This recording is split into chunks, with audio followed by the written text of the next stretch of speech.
Կաթողիկոսի հեռացումը պահանջող եկեղեցու բարենորոգման համակարգող խորհուրդը, որի կազմում է նաև վարչապետ Նիկոլ Փաշինյանը, կոչ է արել չեղարկել արտերկրում եպիսկոպոսատ ժողով գումարելու Մայրաթորի որոշումը։ Մայրաթորից երեկ բացատրել էին, որ եկեղեցու դեմ սանձազերծած արշավն ու եկեղեցականների նկատմամբ հնարավոր ճնշումները նկատի առնելով են որոշել հավաքն Ավստրիայում անցկացնել։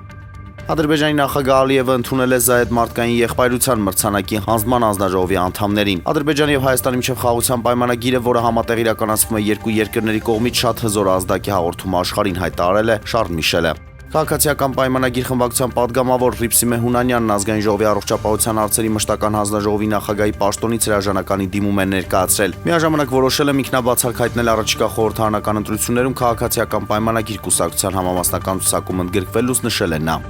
Ադրբեջանն ընդունել է Դոնալդ Թրամփի իրավերը դառնալու խաղաղության խորհրդի հիմնադիր անդամ, այս մասին ասվում է Երկրագործնախարարության տարածած հաղորդագրության մեջ։ Ճապոնիայի նախկին վարչապետ Սինձո Աբեի սպանության մեջ մեղավոր ճանաչվածը դատապարտվել է ցմահազատազրկման։ Նա ընդունել է բոլոր մեղադրանքները եւ ներողություն խնդրել նախկին վարչապետի ընտանիքից։